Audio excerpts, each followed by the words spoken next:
title, you've picked up that I'm gonna be sharing with you about my birth story. Woo! So yeah, I know I took forever to shoot this video. Damn, it's hot. Okay. Oh, Fisher. And so guys, currently I'm still here at home in Limpopo, still on maternity leave. So this is almost 3 months later after I've given birth to my little bouncy baby boy. And yeah, by now most of you know that I've already given birth to a child by the name of Loatle Benet Ramatau. And yeah, so this is my story. So going back, around the week before I went into labor, I recall that I was always tired, like physically tired. Most of the time I'll just sit, watch movies, eat and all that, and not have enough, physical activities that will that I'll actually do on a daily basis because of the lockdown. So the lockdown actually made me or forced me to actually not to be physically active, which is like super bad. But now we made it. Yeah, so yeah, around that week I experienced those kind of symptoms, and I realized around a few days before I went into labor that I started feeling more tired, and that actually led me to sleep more during the day. I'll catch naps during the day, and at night then I wouldn't have any sleep, but I'll try sleeping, but around midnight I'll still be up until 4 a.m. So one thing that happened in particular that I remember that actually like kind of hinted that I was gonna go into labor the following day, and was when I felt I was narman. I don't know why. I was just off that day. So I spent the day outside in the sun. Bear in mind it was winter, and yeah, all by myself. I just wanted to be all by myself.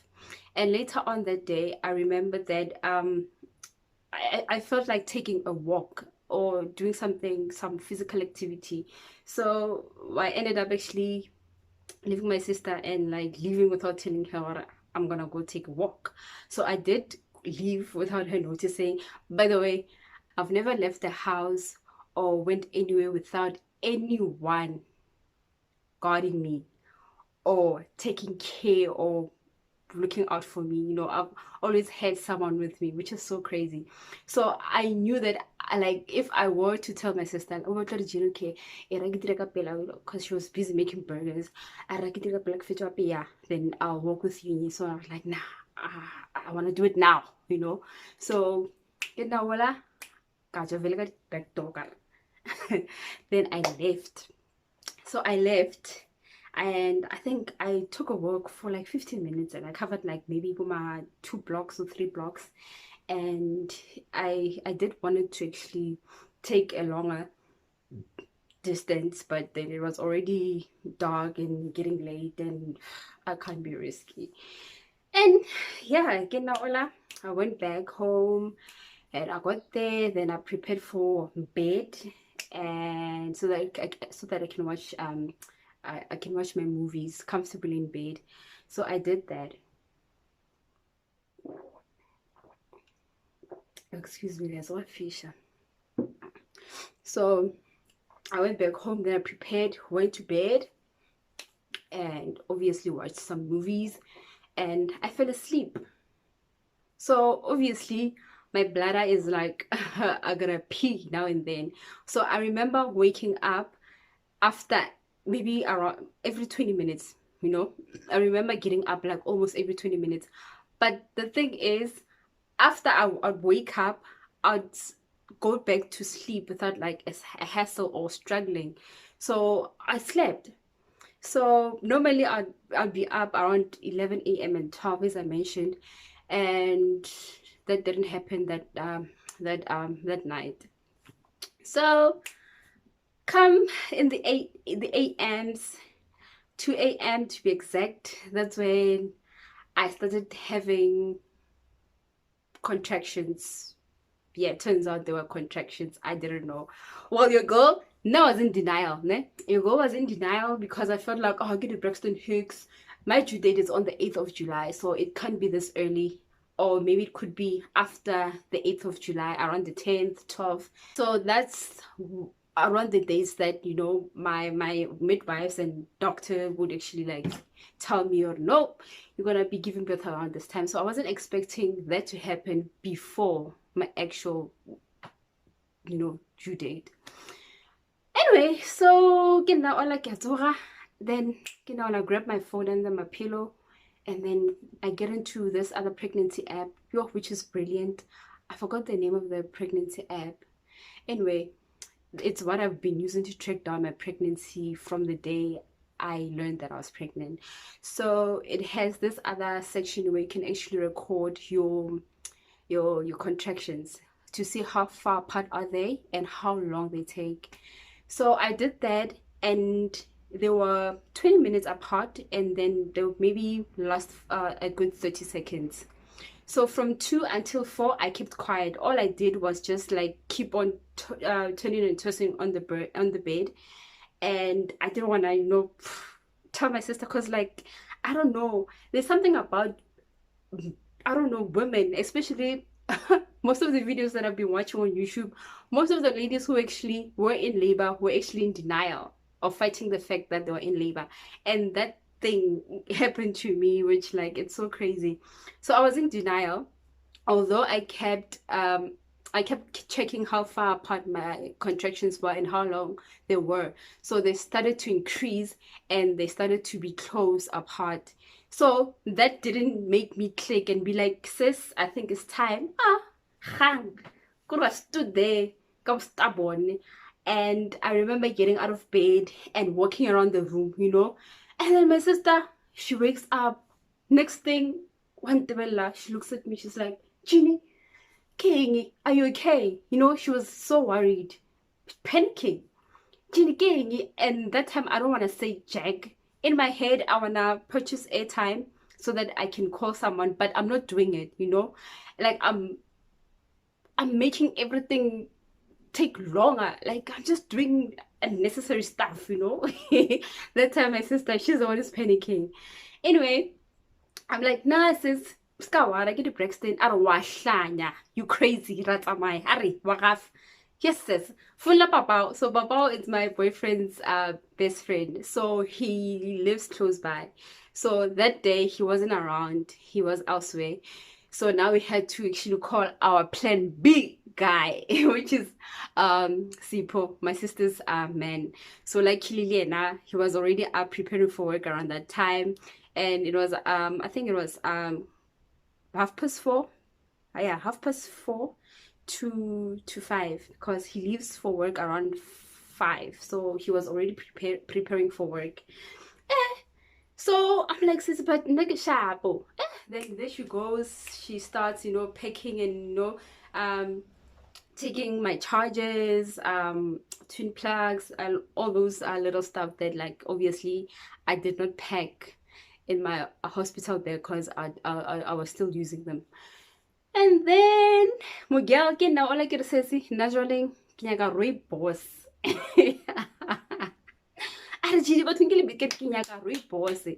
That time ne, I'm not doing anything. Keep busy. I could have made a damn tea. Like, guys. Yo. And then share my poor sister Shule.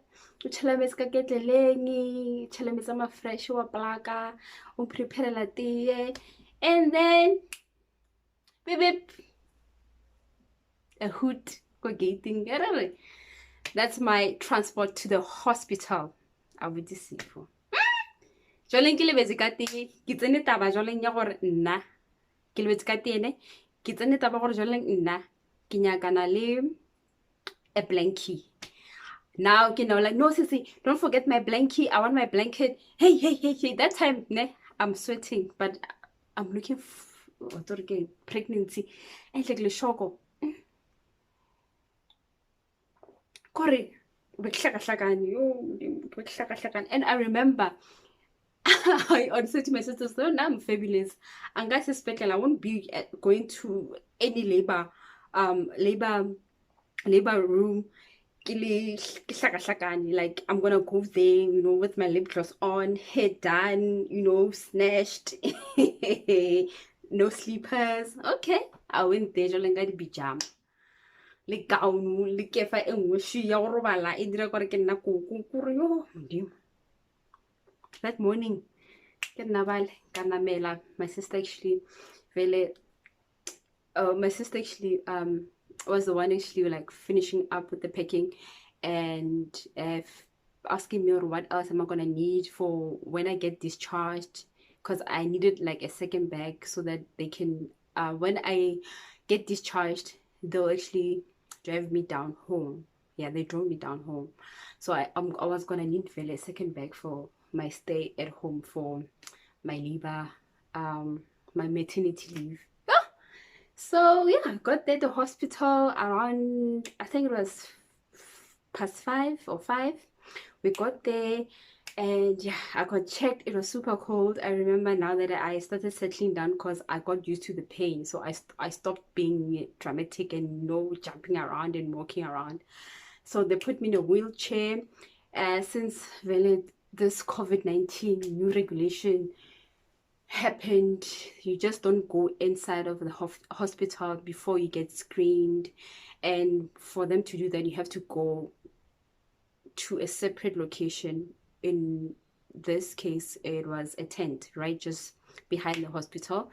I was wheeled there in my wheelchair and my bags. Got there, got checked, vitals, asked me questions, who's my doctor, blah blah blah blah blah blah, you know the drill. And yeah, that was it. And that's when it clicked.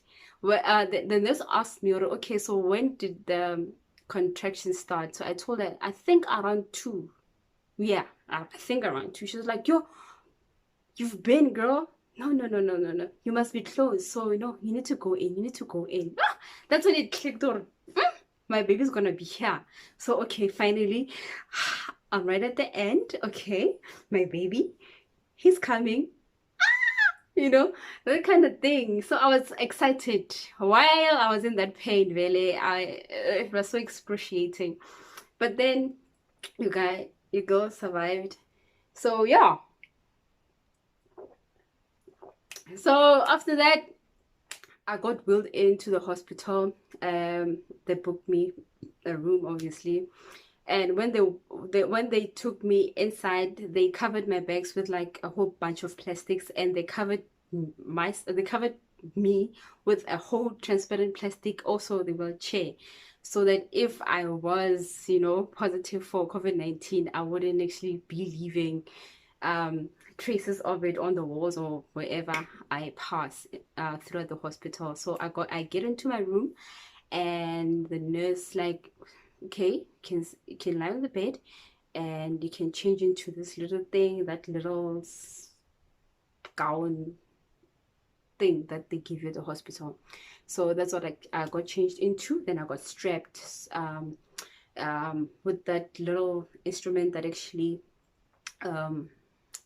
picks up the baby's heart rate and also the contractions. So they hooked me up. They hooked me on that machine for a good 30 minutes, because I remember the nurse came after around 30 minutes, and she came and she checked me, and she told me, hey, congratulations, well, the baby's officially on the way and you are 3.5 centimeters dilated. I was like, what? I was like, okay. I'm like, in an hour, how I will be, a mother. Okay. So, okay, no, like, ke dutse mola, ke theletse di-pain di tira, di nshogela, ke bona maka. Hey, I'm seeing my mother that time, ne? So they also give me this other inhaler. I don't know what gas it was in there. So every time I'd feel like a contraction was on its way or I'm contracting, I would inhale that gas to actually kind of numb me. And yeah, going through the most, all alone. Yeah, by the way, I was all alone. No one came with me because of the policy around COVID-19. Push.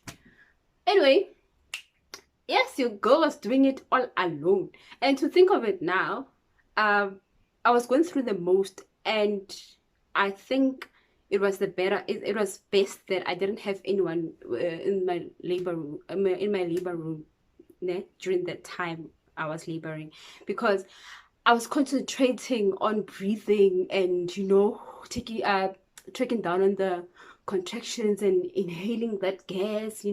I was busy. Well, my contractions, they started around 2 a.m. this morning, and my sister and her boyfriend, they rushed me here. So I got here around 5. Yeah, because I didn't want to pack and go as soon as I got the contractions going, because I didn't know if they were gonna be close apart or far apart, but obviously they turned out to be close apart. And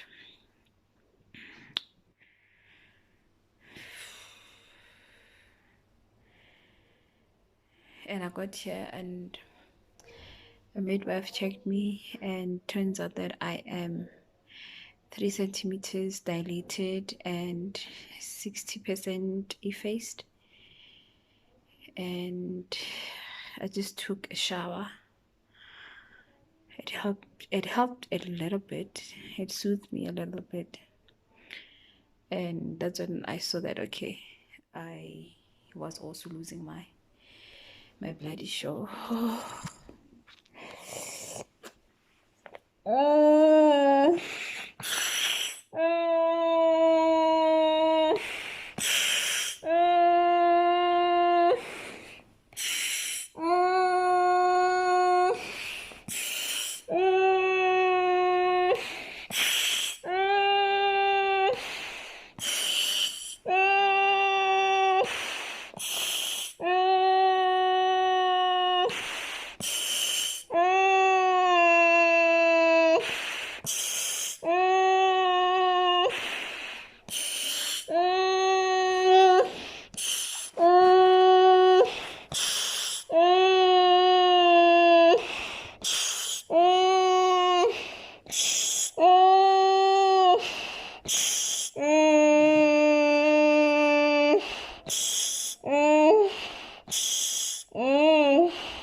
I needed a person in that process, during that process. So yeah, fast forward, then the nurse comes, she unhooks me of the machine, and she's like, okay, right now you can do whatever you need to, you can bath and blah blah blah blah. It's like, good shot, I'm taking a shower. Oh guys, that was the best decision I've ever made. Although like it took me like forever to get the hell out of the shower because I was contracting even more, I remember. But then when I was in the shower, I didn't feel that much pain. I would contract, but it wasn't that intense, which is so funny. Anyway, can now Ola brush my teeth. I get my skin moisturized. I can remember I told my sisters, nah, I'm not gonna be that ashy contracting mother. Ola. I got my gloves on. Ha, joling ke fetodula mo mpeteng ne. Ha. Di re tšea maoko. Joling be re thomo bua. And I don't know if it's cause I was in just a room with no windows. I did not see that time wasn't actually running as fast as I think it was, or it did, up until I gave birth. To me, it felt like I got there, I took a shower, and then I gave birth. But turns out that actually I've been there, girl. I've been there. Sister's been in that labor room. Yo. So yeah. And then fast forward comes almost 2 p.m. Then the nurse comes. Oh, I think your baby's in distress. I'm like, why? Then she checks me. She's like, I feel like the baby's head is swelling up, so we need to actually prepare you for emergency C-section.